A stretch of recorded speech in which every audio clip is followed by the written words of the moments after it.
Hey guys, sorry it took me so long to get this video done, but we are a couple days into the Halloween event. I just wanted to make a video for new players who might think that they can't do anything because everything's so high leveled or they don't have all the regions unlocked. So here's a video to help you even if you don't have all the regions unlocked. So with this event, there's a couple of different things that there are to do. So you can find the Wisps, trick-or-treating kids, you can defeat the mini-bosses, go after swarms or alphas because there's more of them right now, or you can face the Pumpking. So now that you know the different things that are happening for the event, I'm going to go over each one. Looking at the first one, we have Wisps. The Wisps can be found in all regions, found in very specific spots, and you can collect them to encounter ghost-type Pokemon with hidden abilities. Not all the ones you pick up will have a Pokemon, but whenever you collect all the Wisps in a region, it lets you access an event alpha for that region. When you collect all of them from all of the regions, you unlock the final alpha, which is going to be Spirit Tomb. So in Kanto, the alpha for that region is going to be Gengar, Johto is Mismagius, Hoenn is Dusknoir, Sinnoh is Drifblim, and Unova is Chandelure. I'm going to be making a video later that has all of the information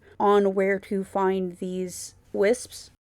Moving on to the next activity, we have the trick-or-treat kids. These are the kids you can defeat to get spooky candy. Generally, they have between 3 and 5 Pokemon. These are going to be the easiest battling tier outside of swarms. They spawn anywhere and they're pretty random. At this time, there isn't any sure place that they're spawning or times, so you're just gonna have to look around. These are great for new players looking for a challenge who may not be able to fight the Pumpking yet. The trick-or-treat kids will give you items so you can still get goodie bags. So once you get 5 spooky candies from them, those can be traded for the goodie bags. If you're looking to participate in the event so that you can gain more money, these can be sold on the GTL because a lot of people are buying them right now. They can also be held for later after the event's over for people that might be interested in buying them at that point, and the price of them might go up. The next event I want to talk about is the mini-bosses. The mini-bosses spawn about every 50 minutes or so at various locations where pumpkins can be found. So mainly in the cities, but there are a couple of other places where you can find these. It will appear as a pumpkin with a shadowy purplish haze around it, and it might be bouncing or moving. These battles will be 3-on-3 and give a good amount of challenge. Being the mini-boss means these guys can give a decent challenge to some new players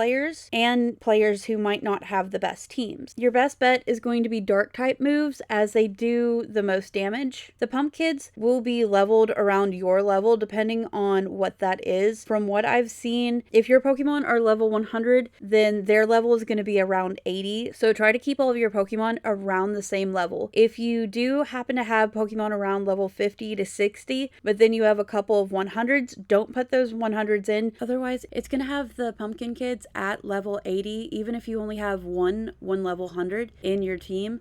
So that's going to cause some issues if the rest of your party is going to be level 50. They're going to get one-shotted more than likely. If you do decide to put a level 100 in your team, make sure it is a heavy hitter that's going to be one-shotting the pumpkin kids so that you're knocking them out real quick. The good news is while they're spawned in that location, you can rebattle them until you win or until they despawn. Make sure to have your team in order as you need them before going into the battle. The Pokemon that are generally suggested for the Pumpkin would also be really great for knocking these guys out, but this guide is geared towards people who don't have a lot of money and are newer players, so you might not have the Adamant Crocodile or the modest Typhlosion with all of the IVs and stats done. So this is just another idea of ways to defeat the mini bosses. Swarms and alphas are going to be the second easiest part of the event for new players to participate in. Swarms and alpha spawns have become much more frequent, meaning that there are more chances to encounter them. These also have a chance of holding a event cookie, which can be sold or used for special help during the Pumpking battle. There is also a higher chance of finding non-alphas with hidden abilities. For those focused on the money-making aspects of the event, these can be great for getting some extra cash. So you can sell the the Pokemon themselves on the GTL, but you can also sell the cookies that they're holding, as these are something people are buying up a lot, but I'm going to cover that in the next section. Before I move on to the last event, I just want to say thank you to everybody who has subscribed. Y'all are so amazing and y'all mean so much to me. I'm going to try to do another giveaway before the Halloween event ends. Also, congratulations to the winner of the Alpha Umbreon, and thank you for everybody who entered.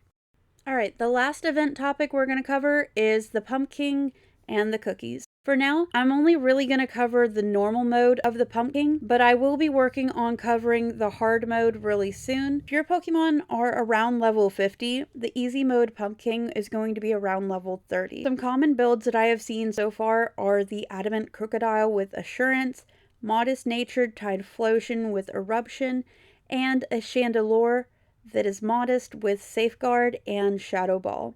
You would want to make sure that the Crocodile does not go first so that the move Assurance does more damage. The idea is to use Eruption and then Assurance, Safeguard, and then in between Safeguard you would use Shadow Ball until you need to use Safeguard again. The cookies you've been gathering from the Swarm Pokemon can be used during this battle. They create various buffs, which you can see in the description of the cookie, and that's also why they're selling so great right now, is because everyone's trying to defeat the Pumpking. So I'm going to have up on the screen what each cookie does and some of the prices as of November 2nd. The cookies are the Cat Cookie, the Ghost Cookie, the Bat Cookie, the Pumpkin Cookie, and the Broom Cookie, and each of them gives a different type of buff when facing the Pumpking. These could be a really great way of getting an edge in to defeat him. I'm going to be honest, at this time, I haven't had too much time to dedicate to that actual event or that part of the event. I've been focusing more on the swarms and alphas and just collecting items right now and having a good time. Though the Pumpking is a really big part of the event, for me personally, I'm just trying to enjoy the event. So a lot of people have said that new players aren't going to be able to enjoy this event. I don't think that that is quite accurate, because as I've listed in this video, you can tell there's plenty of things you can do, though it may not be to the fullest extent that you would like. You can participate in the swarms though. That's a really easy thing. And with that, you can also collect the cookies. If you're more interested in the money making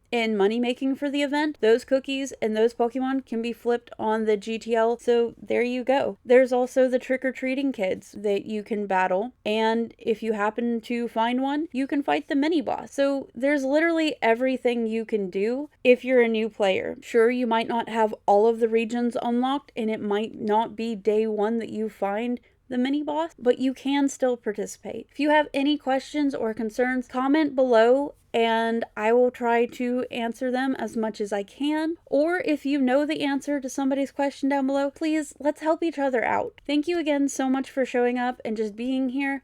I hope y'all have a marvelous Halloween event. And again, if you have any questions, I'm happy to help as much as I can. All right, love y'all. Bye.